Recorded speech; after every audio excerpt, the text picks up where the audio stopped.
Psalms chapter 24, verse 1. The earth is the Lord's and the fullness thereof, the world and they that dwell therein.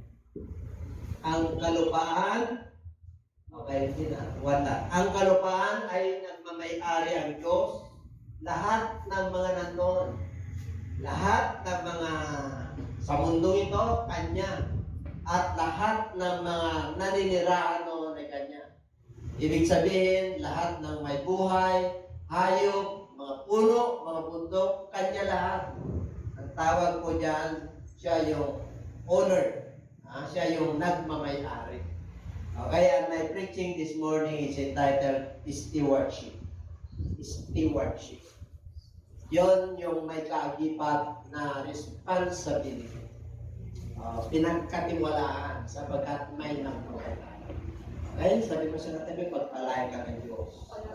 Kayo po ay makakaupo. Tama po na.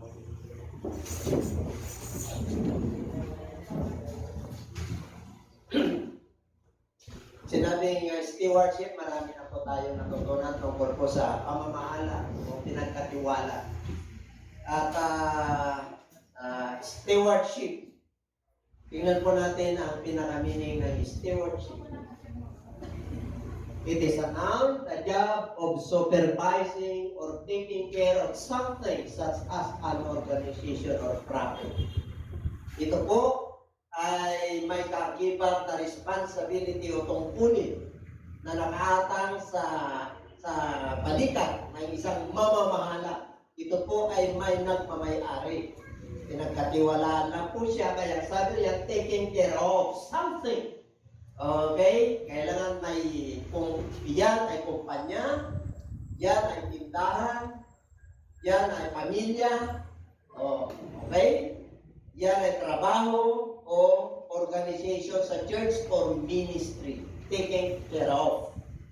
Okay? Kailangan, ang sabi ko rin, job of supervising. Ito po isang trabaho. Okay? Kaya dito po papag-aralan po natin ang stewardship. Ayan. Good stewardship. Ngayon, life stewardship ang papag-aralan natin. Titingnan po natin. Ownership versus stewardship. Pag sinabing ownership, ang nagmamay-ari. Okay? Involves possessions and possessing. Ito po ay, pag ikaw ay may pag-aari, ito po ay may pag-aari ka ng isang bagay, isang property, o isang kumpanya, o isang corporation, o ikaw ay leader na pinagkatiwala ng Diyos sa isang ministry. Stewardship involves responsibility and accountability. So mayroon tayong kagipat pag ikaw ay pinagkatiwalaan, mayroon yung panahon ng accountability o pagsusulit. Okay? Meron kang gagawin. Sabi mo sa katabi, meron tayong tungkulin. Tungkulin. Yan. At kung titingnan mo, mga ukay-ukay na yan. May boss ka dyan. Pagdating ng monthly or weekly or daily, ipagkasusulit mo kung ikaw ay kahira dyan, yung tamang accounting. No? Kaya dito po sa responsibility, magsimula po tayo sa 0 meter. No? Ibig sabihin may cage po yan. Meron tayong kagipat, may gagawin, tungkulin, kasi may pagsusulit. Okay? At ang owner po ay full rights in the property. Wala siyang accountability ang may-ari. Ang may-ari ay walang accountability. Kasi siya yung may-ari. Kung ano yung gusto niya, yun ang susundin po natin. Okay? Kaya dito po, ang stewardship ay no rights, only management and just accountability. At dito po, papag-aralan po natin ang the stewardship of time. The stewardship of time. Okay? Pag sinabing time, it needs hour, days, weeks, months, and years. Okay? Dekada, decade, or a century. Pag sinabing dekada, 10 years. Pag sinabing century, 100 years. Involved po yan yung measurement yung time. Pag sinabing minutes, 24/7, tingnan po natin kung paano po tayo mapapagkatiwalaan sa panahon. In the book of Psalms chapter 90 verse 10, the days of our lives are 70 years. And if by reason of strength they are 80 years, yet their boast is only labor and sorrow, for it is soon cut off and will fly away.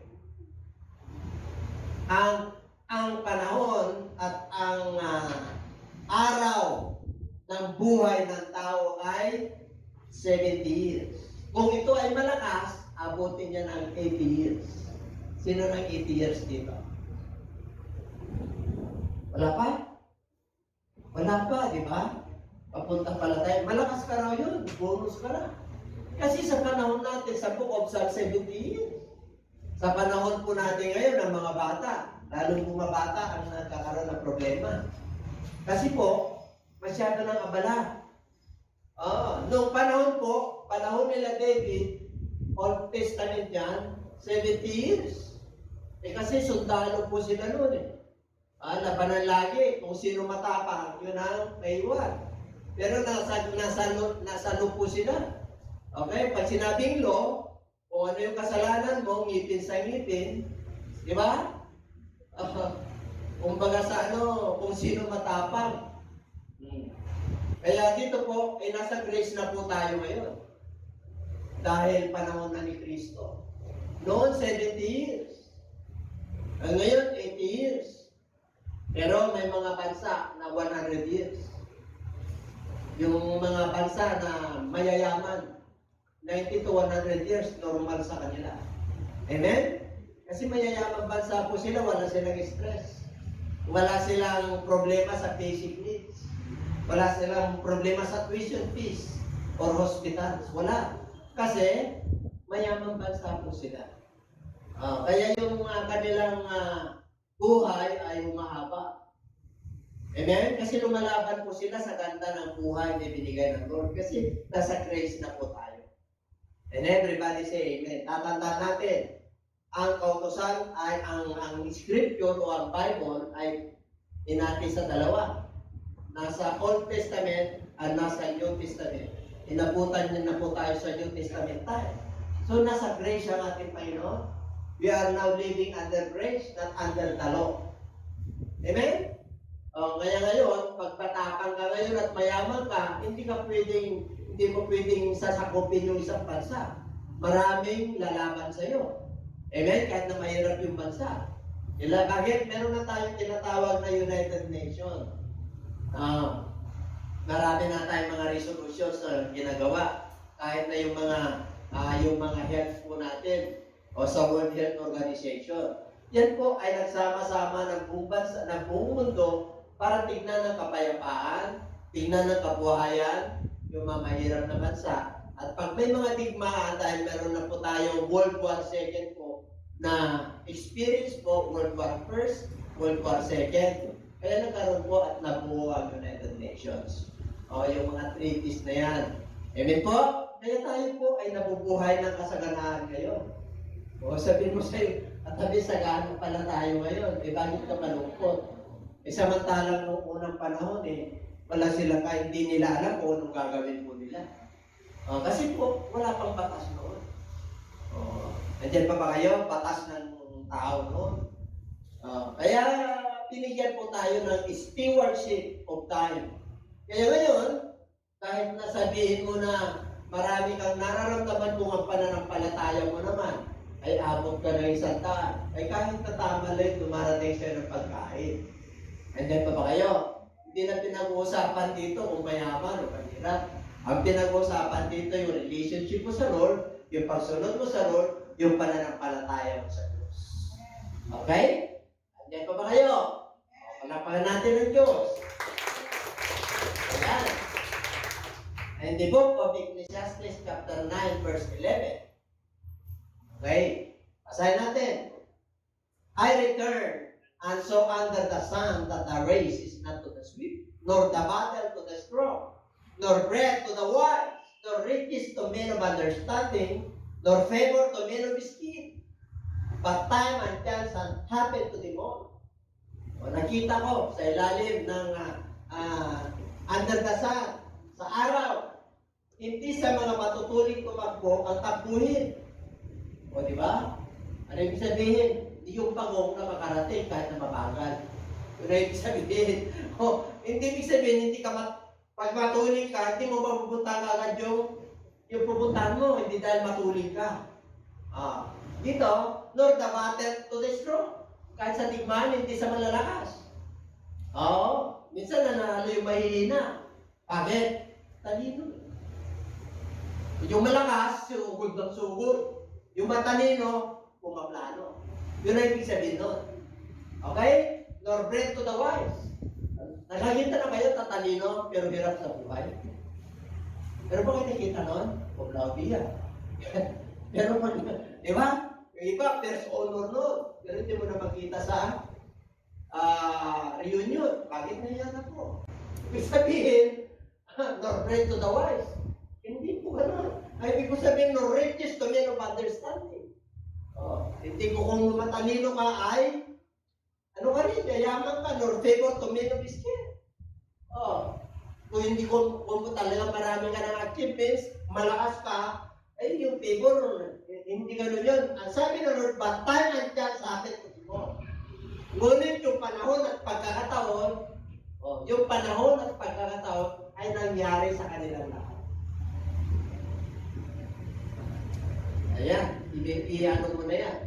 Bakit nagkaganon? Ibig sabihin, walang mayaman, walang mahirap. Kahit na mabagal ka. Pag sumusunod ka sa panuntunan ng Lord, makakarating ka rin. Amen? At nawalang-wala ka, ma-achiever ka. Bakit? Nangyari sa kanila natin. Maging mayaman, maging mahirap, matulit o mabagal, nasa iyo. Nasa iyo kamay ang tagumpay. Hindi sa ibang tao. Sa Diyos at sa iyo. Yung iba, nagtatagumpay sa sarili nila. Pero iba yung nagtatagumpay ka, kasama mo yung Diyos. Halapakan natin ang Lord. Okay? Kaya sabi po riyan, Hebrew 9:27, kaya yung ating stewardship of time, 9:27 ng Book of Hebrew, it is appointed for men to die once, but after this, the judgment. Pagdating sa spiritual, binigyan ka ng Lord ng isang buhay. Gamitin mo yung buhay mo.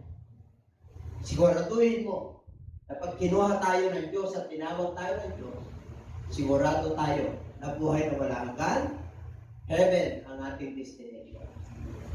Amen? Kasi yung time, binigyan mo tayo. Ang nagmamay-ari ng panahon, ang Diyos.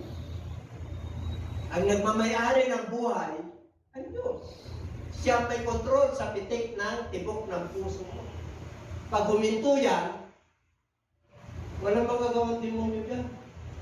Amen? Wala ka rin magagawa. Kasi, it is appointed. Nakatakda sa iyo.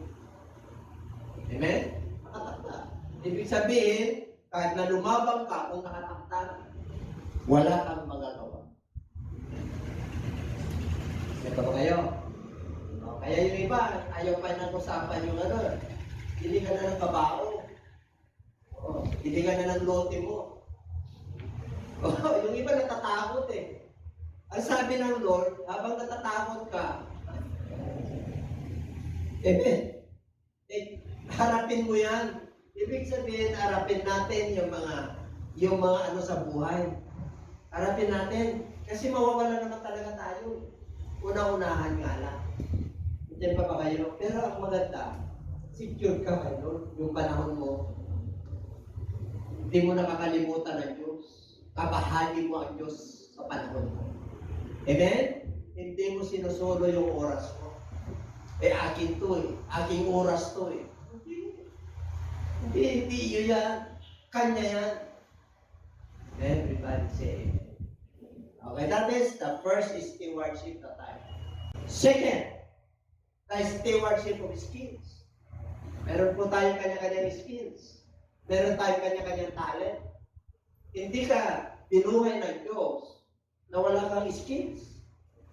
Meron. Ang lahat ng tao ay may kakayahan. Yan po natin. The book of 1 Corinthians 14:12. And we labor, working with our own hands, being reviled, we bless, being persecuted, we do. Mananampalataya kasi yan. O kahit na tayo po ay nagpapagal, o nagtatrabaho tayo sa ganang kamay natin, minsan pinapahirapan tayo, inuusig tayo, pero pinagpapala tayo. Di ba? Nagtitiis po tayo. Kasi mananampalataya ka. Ayan pong ibig sabihin nun, stewardship of skills. Every man received the gift. 1 Peter chapter 4 verse 10. As each one has received a gift, ministered it to one another as good stewards of the manifold grace of God. Good steward. Pinamahalaan mo ng maayos. There are two kinds of stewardship. Bad and good. Kung gusto mo yung resulta ay good, kailangan sa Diyos ka. Because the reason you want God, that is God. Amen? Yung skills mo, ipagamit mo sa Lord yan. Kahit na kunti lang. Hindi naman ang Diyos eh, abusado. Kung baga sa kung ano yung kakayanan mo, yung best mo, ibigay mo sa Kanya. Ano ba yung talent meron ka? Meron kang skills. Elementary ka pa lang, malaman mo na, alam mo na yan. Madidevelop yan hanggang high school ka. Hanggang college ka, hanggang may pamilya. May skills ka na binigay sa iyo ng Diyos para to for His glory. Meron. Hindi pa ba kayo? Kailangan malaman nyo, kailangan ma-exercise nyo, malaman nyo yung skills or talent na yun. Sinabi na ulit yan. Binigyan ko kayo ng 1, 2, 5 na talents. May panahon po yan ng pagsusulit. Babalikan tayo ng Diyos. O kung yung ang talent mo masipag ka sa paghahanap buhay, talent yun. Bakit masipag ka, daming tamat eh. Di pa ba kayo? Madiskarte ka sa buhay, talent yun. Ano diskarte mo? O kahit na magkakarpintero ka, talent din. Driver, talent din. O sino marunong magkarpintero? Sino marunong mag-driver? Diba? Talent yun. Sino marunong sa music? Talent yun. Sino magandang boses? Talent. Ang dami. Bungkalin mo lang. Mahiyaan yung bishop eh. Kung paggamit mo sa Lord yan, sa araw malakas ng loob mo. Bakit? Sinabi na Lord, lakasan mo ang loob mo eh. Pag nasa Lord ka, lakasan mo ang loob mo. Sabihin mo sa katabi, lakasan mo ang loob mo. Lalakas ng loob yung ibang gumawa ng kasalanan eh. Tayo, kung magawa tayo ng mabuti, ang hina ng loob eh. Sa Diyos ka, ang hina ng loob mo. Ang resulta nun maganda kasi sa Diyos ka eh. Diba? Yung iba, lulungkot. Ayaw nga na Lord na malungkot eh. Bakit? Sabi niya, rejoice evermore. Rejoice evermore. Pag sinabi rejoice, malungkot ba yun? In everything, give thanks. In everything, give thanks. For this is the will of God. Hindi naman ibig sabihin na lagi kang masaya, wala nang kalungkutan na darating sa iyo. Pero dumarating sa iyo ng kalungkutan. Kaya lang, na-overcome mo dahil kay Lord.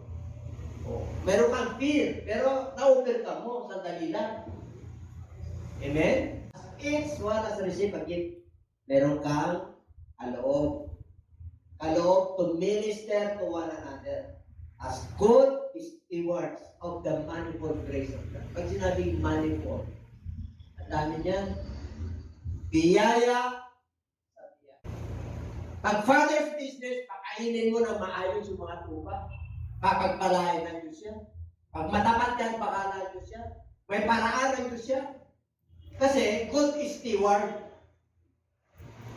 Everybody say.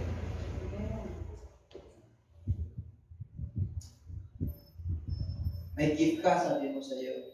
Sabi, you know, gift mo. Paloob. Galing sa Diyos yan. Pag galing sa Diyos, masaya ka, makukontento ka. Yung talent mo, ang ganda. Tuwang-tuwa ang Diyos sa iyo. Yung iba nga, nakita nyo na si, yung malalahat.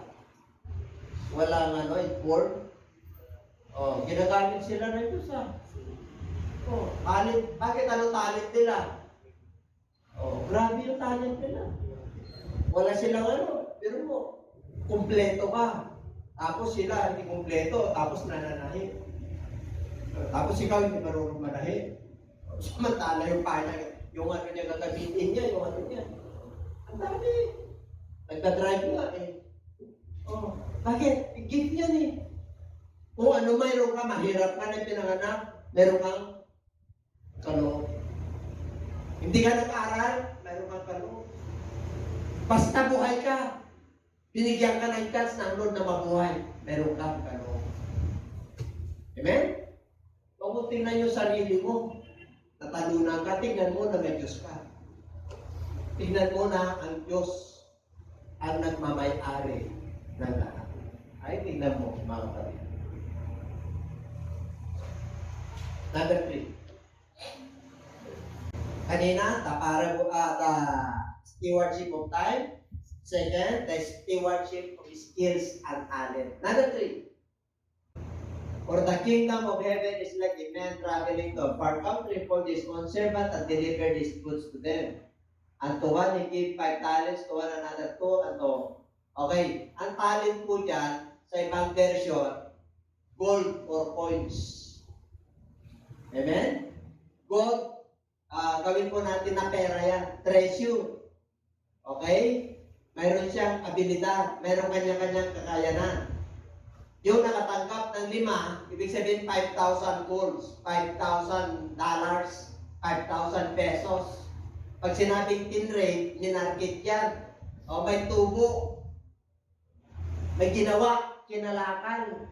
Binigyan siya ng 5,000, kinalakan niya, o 500,000, ikinalakan niya. Hindi niya pinabayaan. Kasi, mayroong pagsusulit. Ang ginawa niya, tinrabaho niya kagad. Paano lalago ito? Paano tutubo ito? May ginawa siya kagad. Unlike what yung 2 o yung 2. Tumubo na 2. Bakit may ginawa? But he who had received 1 went and dug in the ground and hid his Lord's money. Also money. Amen? 3 po yan. Yung skills, yung talent. The time, the talent, and treasure. Dito po, pera pinag-uusapan dito. But he who had received 1, yung isa, nakatanggap ng 1,000 or 1,000,000 or 100,000, dug in the ground. Tinaon niya and hid his Lord's money. Tinago niya.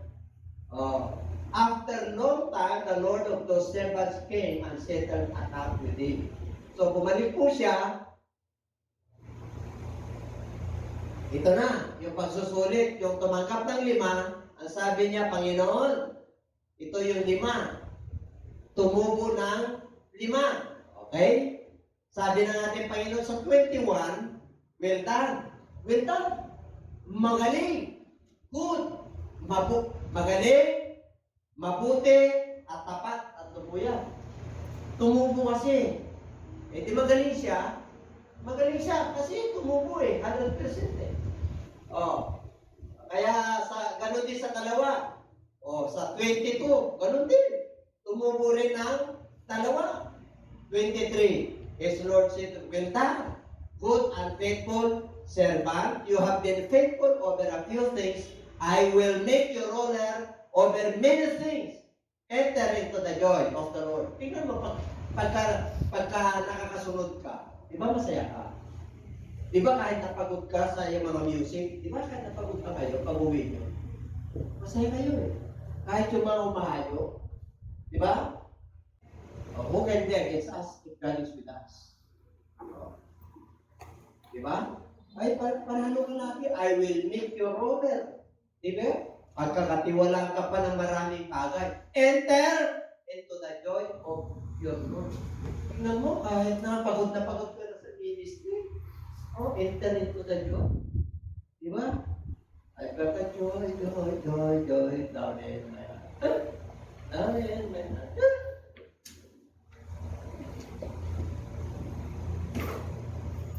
Napasaya ka na ng music. DJ ka pa. Di ba? DJ ka pa kayo? O ay katabi mo, masaya. Dapat mo. Kaya lungkot na ng mundong ito. Lungkot na ng mundong ito. Palisan ang mundong ito. Tuloy. Ito na. 24. Kilala kita. Be a hard man, reaping where you have not sown, and gathering where you have not scattered seed. Natakot ako eh. Bakit? Kilala kita eh. Kahit na hindi mo inasikan, aani ka. Ibig sabihin, Diyos siya. Siya nagmamayari. Magagawa niya ang lahat. Kaya natakot siya. And I was afraid. Sino mo tatakutin? Huwag mo matakot pala sa ka. Pag may naramdaman ka, Lord, tulungan mo po ako. Pag nahirapan ka sa buhay, Lord, kasama kita. Pag nagugulumihan ka, Lord, tulungan mo po ako magkaroon ng kapayapaan at kagalakan. Puro kay Lord ka eh. Pagdating mo sa kaibigan mo, nandito naman si Lord. Kita mo? Bakit? Speaking of the Lord, nandito. Bakit? Puro Lord yan eh. Mas maganda naman yun.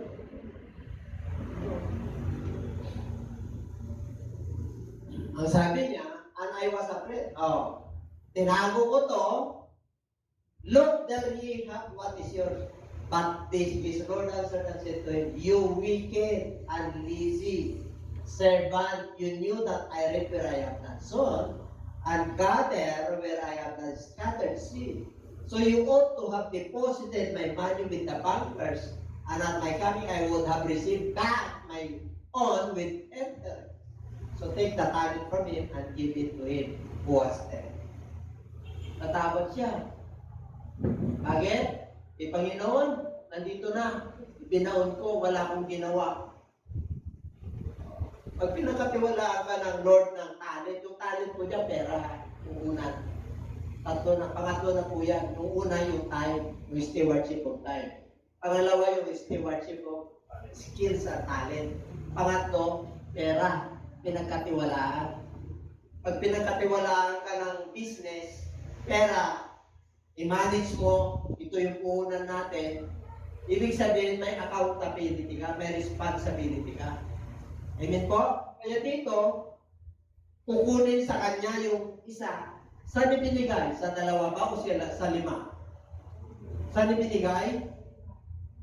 Sa mas marami.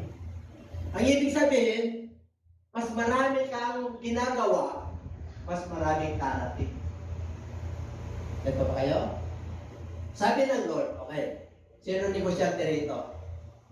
Sino gustong pera dito? Hindi yung kalakal, yung pera na talagang physical na talaga. Sabi ng Lord, pag nagkaroon kayo ng pera, anong gagawin nyo?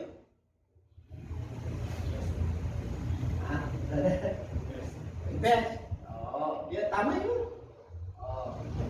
Saan ka mag-invest?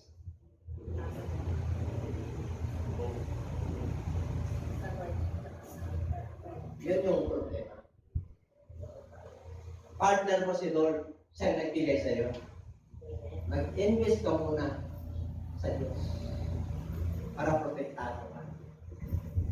Kung hindi mo pa kaya, ipag-pray mo lang. Lord, tulungan mo ako. Pag-pray lang yan. Amen? Yan ang una, yan ang sikreto. Pag kayo ay tumatanggap ng isang bagay na blessing, hindi galing sa iyo yan. Sinabi sa 24:1 kanina yung pinaka-text natin. The earth is the Lord and the fullness thereof.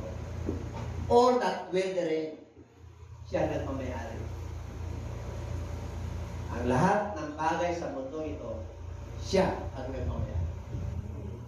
Wala tayong pag-aari. Kaya nga, ang title natin, Life is Stewardship. Life, bakit life? Kasi individual. Individual yung time, individual yung skills, and talent, individual yung treasure. May pangaral ko na po yan sa ibang version. 3 P's yan. The stewardship of time, the stewardship of talent, and the stewardship of treasure.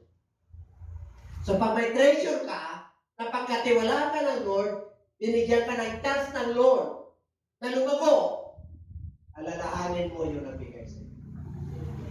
And everybody say amen. Meron ka pa namang 90%. Kanya lahat, ating buhay natin. Kanya yan. Amen po? Yung mga pagkakataon po na kahit na Kristiyano ka, mababangkrut ka. Bakit? Hindi sa Kristiyano yan. Para matuto ka sa buhay. Baka mamaya, may blessing ka nga, makapalayo ka naman sa Diyos. Kayo ba'y naniniwala na ang blessing ka na pag-iwalay sa Diyos? Oo. Pag meron ka, di ba, ang level, di ba, pananaw mo sa buhay. Kayo ba'y naniniwala na ang pera ay nagpapaiba ng ugali ng tao? Pera pa lang yun, wala pang ano yun. Wala pang achievements, wala pang profession. Pera ang pinag-usapan natin dito, yung treasure. Nakapagpaiba po ng pananaw yan. Kaya mag-ingat po kayo pag tinigyan kayo ng mundo. Ako pastor na. Pero meron lang akong maliit na yapang. Maliit. Kasi talagang kasama yun sa buhay. Tataas ka, tatayog ka. Kasama yun. Kahit na pastor ka, kahit na bishop ka. Kasama yun. Lahat po tayo kasama doon. Pero mag-ingat ka pag ginagamit ka na ng Diyos. Ikaw lang nakakalam. And everybody say, kaya kung gusto mo na ibigay pa sa'yo yung kaya sabi ng Lord, huwag kang mawala. Kahit yung sa'yo pa, kukunin pa. Ibibigay. Kaya lagi kong sinasabi yan, pag meron kayong binhi, huwag mong kakainin. Nakakita ka na ng farmer, may binhi. Kinakain pa nila yung binhi nila. Kinakain ba ang binhi? Wala na sila yung tatanim. Ang binhi ay tinatanim para dumami. Anong binhi mo? Kailangan meron kang yaman. Meron kang binhi na laging Kasi pag wala ka ng lahat, kukunin pa ng mundo. Ang ibig sabihin, wala ka na nga, ang dami pang naniningil sa'yo. Ang dami ka pang sakit. Hanggang maubos ang mapilaya ka. Pero pag may binhi ka, lagi kang may ani. Everybody say. Kaya dapat hindi nawawala yan. Sabi ba sa iba natin, huwag kang mawalan ng binhi. Kahit na panahon ng pandemya, may binhi. Iyan ang sikreto sa buhay. Ano sabi ng Lord? Tungkol sa investment, pag may blessing ka, hatiin mo sa 7 kalakal. Don't just put in a one basket if you have a blessing. Bakit? Pag nalugi yung isa, wala ka na. Pag may 7, yung 3 kumikita, yung 4 hindi kumikita. Meron ka pa. Ganun katalino ang Diyos natin. Dapat ganun pa tayo katalino. Kasi anak tayo. Kung may dumating sa'yo, pinuhos mo sa isa, wala na. Tapos ka na. Kung ano lang yung kakayanan mo, kunti lang dumating, pagikihin mo to. May pa ba kayo? paano naman ito, Bishop? Tumating lang sa akin, 10,000. Ewan mo gawin 7 kalakal yan. Kulang pa sa gastusin mo yan. Ang ibig kong sabihin, pag sinabi may blessing ka, pero ka talagang dumating, bonus man yan, hindi ko alam. Amen? Nandiyan pa ba kayo? Oo, pare, may bonus ka. Ay, mag-invest ka. Mag-invest ka kahit na paano. Anong klaseng investment, Bishop? 5-6? Huwag na, magkakasakit ka. Sinabi ng Lord yan eh. Diba? Sorero ka. Kung gusto mo mag-business ng pera, according to the law of DSP, Central Bank, pwede yun. Kahit mag-phone shop ka, pwede yun. Basta sali ka. Pero kung nag-business ka na, may kita na sa dikwa. After 1 month, 1 to na yan.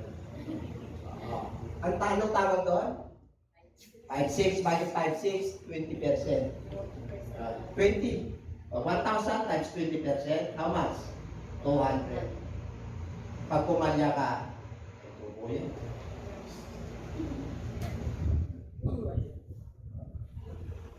Hanggang hatakin na yung unan mo. The borrower is always servant to the lender. Don't borrow. Don't, kung kaya mo, wag ka mag-loan. Bakit? Eh, servant to the lender. Boss. Sisigil ito eh. I'm not the boss. Magsapos ka dyan. O ano, meron ka pananampalataya po sa panahon ng pandemya. Alam niyo kung bakit? Ang pera ngayon ng pangalan. Kaya kung sa pera lang pinag-usapan kung ano darating sa iyo, Lord, tulungan mo. Pagkasyahin mo ito. May years ito, Lord. Ganun. Doon makikita mo ang kilos ng Diyos sa iyo. Diba ba kayo? Salamat. Huh? Pero pinagkatiwala tayo ng time, skills, yung talent, tapos pinagkatiwala tayo pati kabuhayan. Saan ka pa? Sige na, saan ka pa? Tapos may Diyos ka. This is the part 1, life stewardship. My second preaching, Lord willing, sa susunod po, stewardship, individual ito eh. Stewardship na pamamahala sa pamilya, sa pamahalaan, sa job mo, at saka sa Diyos. Yun yung part 2 natin. Yes. Balik kayo, kaya mga viewers, manood kayo ulit ha. Mag-share naman kayo, tungkol pa pala yung subscription ko eh. Yung mga iba, million na, pag-subscribe lang. O talaga salita ng Diyos, ano? Kunti lang talaga makakapasok. Wala tayong magagawa dyan. Amen? Di ba? Ganun tayo kaliit, di ba? Pero huwag kang mag-alala, malaki ang Diyos na. Amen.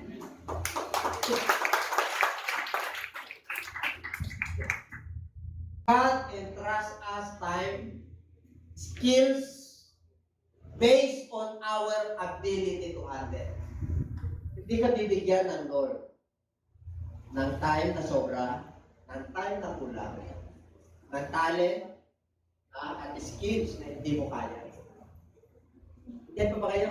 Kasi alam ng Diyos, ang bawat nilalang may kakayanan. Amen? Kaya magtaka kayo, yung mga iba, ang daming talent, alam, bigay ng Diyos yun. Yung iba naman, kunti lang talent, bigay din ng Diyos yan. Oo. Kaya God has entrusted. Ibig sabihin yan. Therefore, to him who knows to do good and does not do it, to him it is sin. Ibig sabihin, therefore, to him who knows to do good and does not do it. Kung ikaw nakakaalam ng mabuting bagay at hindi mo ginawa, nagkakasala ka. Okay. Example. Ano ba yung mabubuting bagay? Pinaisip sa'yo. Okay. Meron kang kapatid sa flesh, biological brothers or sisters. Mananampalataya ka. Nakakarinig ka ng preaching, nangusap ang Lord sa'yo. Puntahan mo, kaya pinsan. May kailangan niya. Pinaisip sa'yo ng Diyos, hindi mo ginawa. Ano sabi ron? To him, it is sin. Nang pagpunta nyo rito, di ba? May mga magagandang bagay na gagawin natin, hindi natin ginawa. Why? Kasi, God rewards us according to our works. Kung gusto mo ng aani, mag-invest ka ng mga bagay na mabubuti, gumawa ka ng bagay na mabubuti. Ganun lamang po yun. Okay? Kaya mula ngayon, pag hindi mo nagawa yung isang bagay na pinaisip sa'yo ng Lord, Lord, patawad ko. Ganun lang po yun. Amen? Kasi aware ka eh. Nahiya lang, baka may problema sa buhay.